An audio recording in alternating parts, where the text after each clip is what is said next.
My name is Roy. I'm going to demonstrate this remote manual fish feeder, which is this chappy here, and do a little bit of back chaining because I'm showing you the end result first. So you simply load your pellets in here, and I've loaded a few initially, but that's how easy it is. Remove the feeder down. So the trigger and the triggers are at this end. You see the notches? That's for each pellet that you deliver. There's one, and we can have two if you want. Of course, this can go into the water. This can be made in lengths of 1 meter up to 4 meter. Ideally it was made for training to get the food there in an accurate position, timeously. It can also be used for feeding the poor old fish who isn't getting his share, and also for remote areas where the fish is hiding, you can deliver the treat there. When you first start training, it's clever to use your feeding stick also as the target stick. This makes sensitization to the whichever colour you've chosen as quick as possible. Once the fish is sensitized to this, recognises that's where the food comes, you take that chappy off, and then you separate your feeder from your target stick, and then you're aim for away. Now let's prepare the food that needs to go into the feeder. Well, first of all, let me do an apple first. Put this tool in here, make sure it's nice and firm. This apple's already have quite a few pellets taken out of it, but we're going to take another. Oops, sorry, I forgot it needs a larger funnel, so we simply add that on there.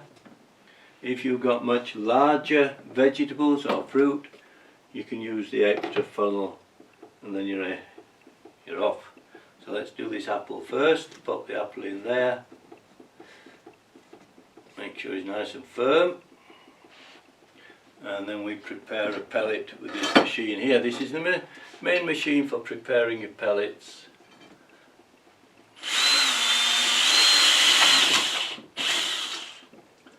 So inside this tool here we have a weight which simply comes down and pushes the pellet out. Oops, so there's it. So there we have a pellet ready to cut into pieces. Let me demonstrate next a banana, how we cut up bananas into pellets. Now the banana, as you know, the shape of banana is not very helpful. So we put the banana in here and we do him sideways. I'm not going to do this banana because it's too fresh and then it's mushy, so it's better to use a green banana. So next let me do a demonstration on a carrot. You see this carrot's already had 2 taken out of him. We'll take another one with his permission. So we just move him into there.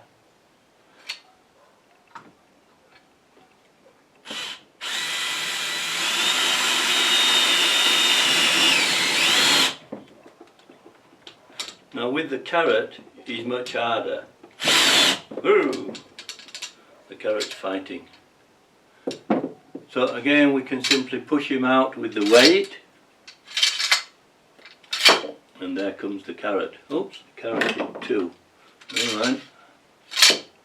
So you see, and obviously if you use a longer carrot, you'll get longer. And in fact, let me demonstrate for a longer carrot. And I'm going to use a fairly small one just to speed up the demonstration.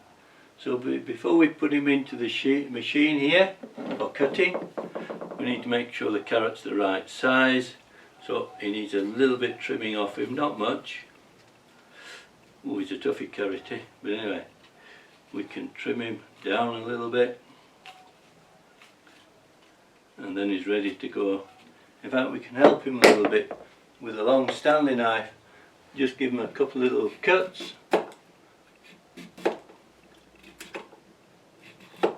and then we can put him into the sizing machine, which is this chap here. There are blades inside there, and we simply push it through. So now he's been made to size, ready for going into the funnel. Here's the funnel. We put the funnel inside here, make sure he's nice and tight, and then we slide the carrot. Before we slide the carrot, we need to make sure that the machine's going to make the right connection. So that's what this tool does here. It makes sure that we get a good accurate start.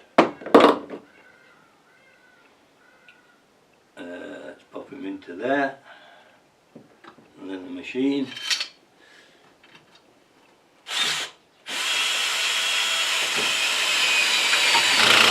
Oh, seems to have gone through alright. Pull him out. Yeah, seems to have gone through okay. So he's a little bit tough to push out because he's longer. So then we use this tool here, which slides into there, and we just tap the chappy out like that. So there we have a nice long piece of carrot. Now then these need cutting into lengths so they fit into the machine.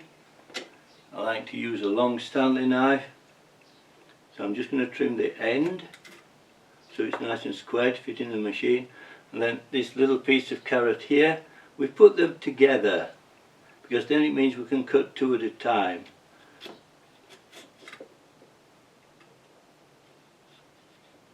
And that's how easy the cutting is.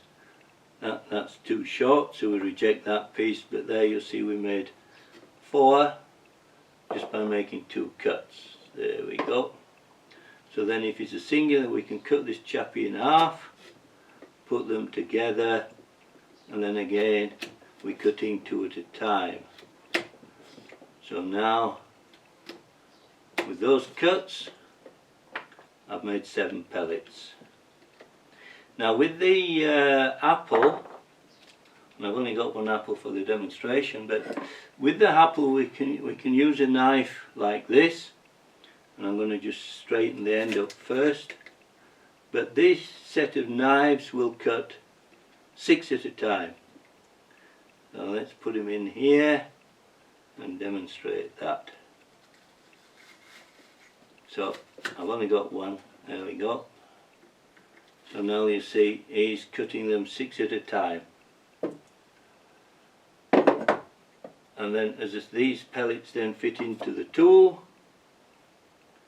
and that's it.